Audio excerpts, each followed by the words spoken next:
Sahabat to the point. Jumpa lagi dengan saya, Lukiono.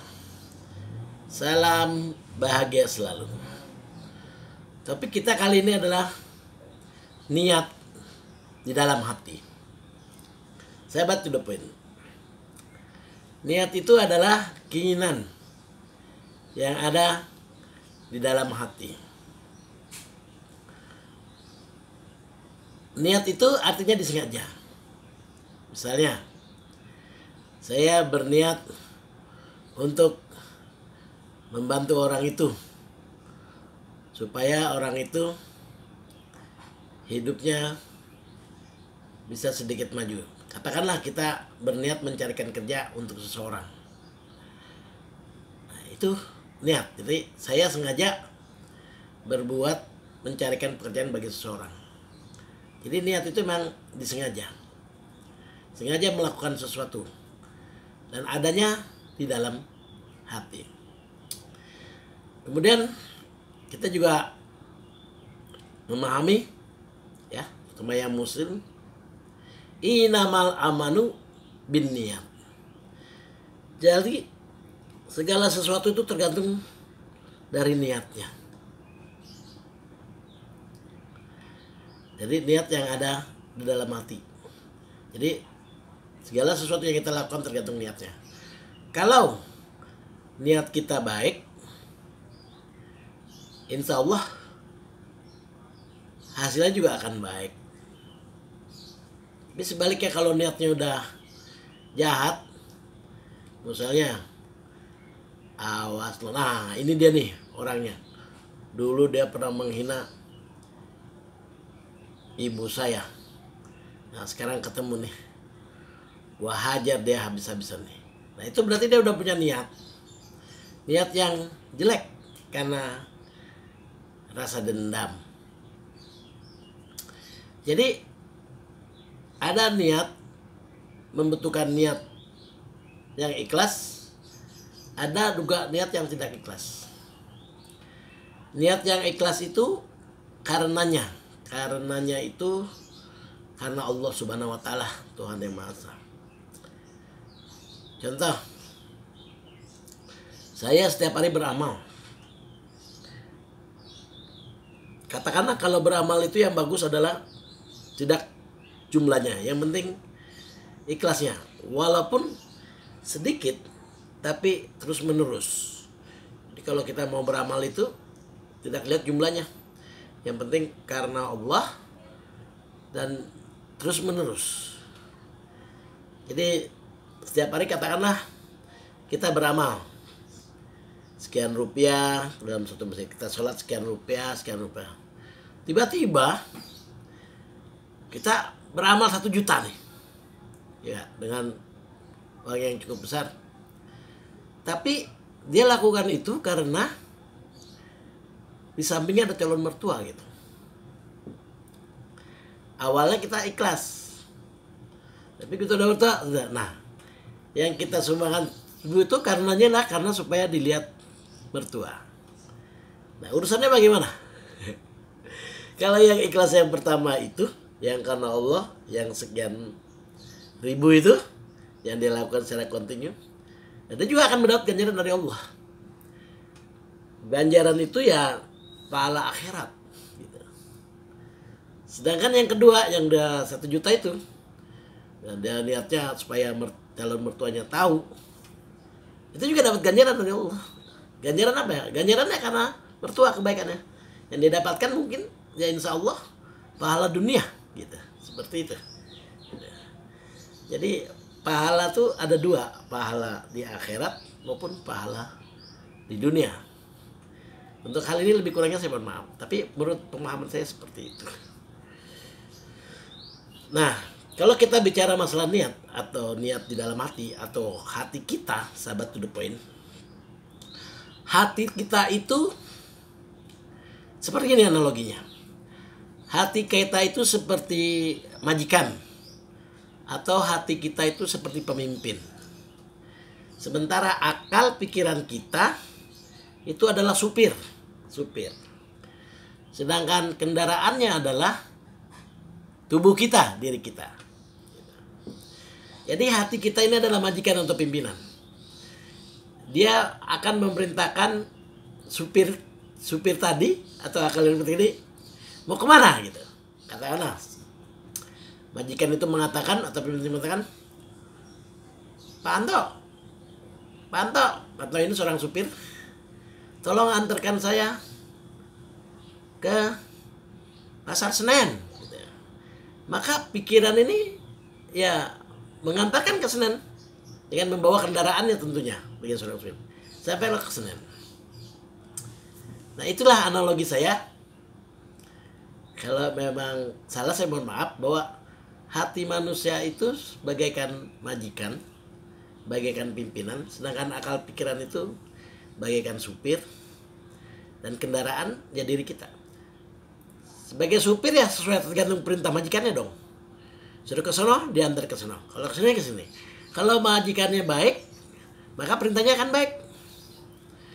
Kalau majikannya katakanlah jelek, Pak supir, tolong saya antar ke daerah sana. Bener Pak? Iya bener. Katakanlah dia jalan ke daerah yang tempat main berjudi, ya berjudi, dia akan antarkan ke sana. Dan kendaraan kita akan dipakai ke sana, dan diri kita akan ke sana. Sepertinya itu, sahabat to the point. Jadi hati itu bagaikan majikan.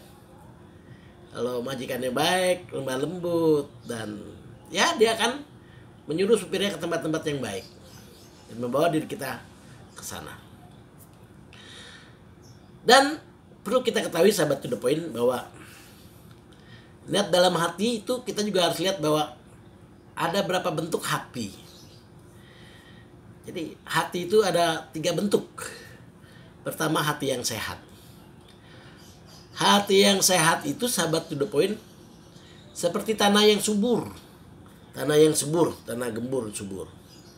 Tanah yang subur itu kalau kena hujan, dia akan tumbuh benih-benih kebaikan kita tuh, benih-benih amal, bibit-bibit tanaman kena hujan tuh. Dan dia akan kalau disirami, katakanlah ada orang yang mengatakan, ayo bang, kita ikut pengajian. Hati yang sehat itu biasanya, astagfirullahaladzim, mohon maaf ya Allah, saya memang lama ikut pengajian. Terima kasih deh. Ayo kita segera-gera ke sana. Itu hati yang subur. Jadi kalau disirami dengan kebaikan, dia ingat bahwa dia emang alfa dalam hal ini karena kesibukannya. Dia akan mau. Jadi dia untuk diajak kebaikan atau diajak apapun, asal itu hal yang baik, dia pasti mau. Itulah hati yang sehat. Hati yang bagaikan tanah yang subur. Nah, ini ya harus kita latih ya, bahwa hati kita harus selalu bersih seperti tanah yang subur.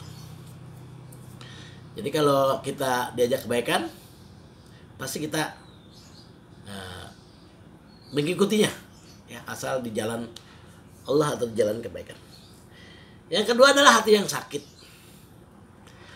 Hati yang sakit itu bagaikan tanah yang tandus atau tanah yang kering. Tanah merah yang kering tuh. Jadi kalau kena hujan itu menjadi licin tanah itu. Tanah tandus. Dan kalau kita jalan kita kepleset. Karena saking licinnya. Nah, hati yang sakit ini perlu dibantu ya, agar supaya dia kembali sehat. Hati yang sakit itu sepertinya dia tahu, tapi dia gak lakukan. Misalnya, Dek, ayo kita ikut pengajian mingguan nih. Tiap hari Minggu kita ada pengajian. Nah, hati yang sakit bilang, maaf dah, hari ini saya sibuk. Lagi juga saya masih suka main judi. Gak apa-apa, ayo dong. Kalau nggak mingguan nanti sholat berjamaah saya jemput. Dia bilang, insya Allah ya, tapi saya nggak janji, saya sibuk banget nih gitu. Nah itu ciri-ciri orang yang yang hatinya sakit. Selalu menolak kita ajak ke kebaikan atau kebenaran. Hal-hal yang positif lah, begitu umumnya. Tapi mereka tahu bahwa kita punya kewajiban, dia tahu. Tapi dia ya seperti itu. Sama juga istilahnya begini, dia tahu, dia takut hukum Allah lah, dia takut bahwa Allah akan menghisap kita. Dia tahu itu. Tapi dia masih melakukan hal-hal yang maksiat, hal-hal yang gak benar. Berarti tahunya hanya pura-pura. Itulah, mohon maaf sekali lagi, gambaran dari orang yang hatinya sakit. Dan itu perlu ditolong. Kita harus sembuhkan. Dan yang ketiga adalah hati yang mati. Hati yang mati ini ya sudah tertutup. Gambaran umumnya dia kalau dinasihatin atau dikasih hal-hal yang baik, dia ngelawan. Dan menjadi musuh, bertentangan sama kita. Katakanlah gini, Bang, ayo kita sholat. Abang udah sholat belum? Sholat mah urusan pribadi. Emang gua sholat bilang-bilang. Lo baru begitu aja udah belagu belum? Gue benci sama lo, tau gak? Gitu. Jadi hati yang telah mati ini, kalau diberikan hal yang kebaikan atau hal-hal yang positif, dia menjadi musuh dengan kita. Gitu. Kalau hati yang sakit, ya seperti itu, di depan kita, iya, terlalu banyak alasan, terlalu banyak yang menghindar. Dan itu, ya seperti itulah. Gitu. Seperti tanah liat yang kalau kena air jadi licin, kepleset kalau kita jalan di sananya. Kalau hati yang sehat ya seperti tanah yang subur, gembur. Kalau kena hujan, ya dia semakin subur. Makin mau mengikuti anjuran-anjuran kebaikan. Sahabat tutupin, kembali kepada diri kita. Apakah, coba kita renungkan, kita termasuk yang ada di mana? Dan yang mau kita tingkatkan yang mana? Nah, sahabat tutupin, kita ingatlah innamal amanu binniyat. Jadi keinginan yang ada di dalam hati kita. Sebaiknya sih kalau untuk ibadah tuh memerlukan niat yang ikhlas. Niat yang ikhlas tuh artinya karenanya, karena Allah. Gambaran umumnya kalau nggak saya salah seperti ini, ikhlas itu sahabat to the point. Contoh, saya atau sahabat to the point mau membantu seseorang. Katakanlah seorang kaum duafa, seorang nenek-nenek. Kita berniat nih dengan ikhlas karena Allah. Kita beli beras 1 karung. Kita berikan. Nek, ini Nek, beras. Ada rezeki dikit-dikit ya Nek. Oh ya, terima kasih. Dan pada saat itu kita merasa ada suatu pelepasan gitu. Jadi kalau saya analogikan, kita tiba-tiba, ini saya analogikan ya, mohon maaf, kita mau buang air kencing, mau buang air kecil atau mau pipis, kita nahan pipis, aduh udah sakit sekali, terus kita keburu-buru lari ke toilet, begitu kita kencing, ada rasa lega sekali. Nah begitu pun umum ya, tanda-tanda umum yang kita rasakan pada saat kita memberikan dan dia itu nerima, kita merasakan ada rasa-rasa yang senang, bahagia sekali. Nah, itulah cara-caranya kita sesuatu yang ikhlas. Ya, kita melakukan sholat gitu. Kita sholat ada perasaan yang seperti itu gitu. Ikhlas, senang, gitu. Bahagia gitu. Namun sebaliknya, Nek, ini beras. Saya berikan ini Nek ya. Tolong jangan dibagi-bagi, ini buat Nenek sendiri. Nanti kalau ada yang minta, jangan kasih. Nenek aja kurang nanti saya beliin lagi buat nenek. Nenek harus begini, harus begitu ya. Nah si nenek ini pasti bilang, ini orang mau ngasih atau mau apa gitu. Dan kita yang ngasih pun ada syarat ya. Syaratnya demi apa ya? Entah demi supaya dia bangga atau bagaimana gitu loh. Dan perasaan yang bahagia itu gak akan ketemu. Berarti karenanya bukan karena Allah. Katakanlah itu adalah suatu kebaikan. Dapat ganjarannya dari Allah. Dapat. Contoh yang kedua itu, yang katanya, nah ini jangan dikasih ini. Nanti nenek makannya 2 segelas aja kan buat nenek aja. Yang lain mah gak usah dipikirin. Nah, itu mungkin dapat ganjaran dari Allah, tapi ganjaran dunia. Ganjaran akhiratnya nggak dapat. Karena menurut saya pahala itu, kalau saya nggak salah ya, sahabat to the point, pahala itu ada 2. Pahala akhirat sama pahala di dunia. Ada yang hanya dapat pahala akhirat saja, ada yang dapat pahala dunia, dan ada yang dua-duanya. Contohnya begini, sahabat To The Point. Kalau di masyarakat kita tuh kan, kita suka rapat gitu, misalnya mau bikin bangunan apa, katakanlah mau renovasi sebuah rumah ibadah, katakanlah sebuah masjid, ya. Susunlah panitianya. Kemudian kan ada yang bagian dana tuh. Nah, pada yang bagian dana itu kan minta-mintain dana ke warga.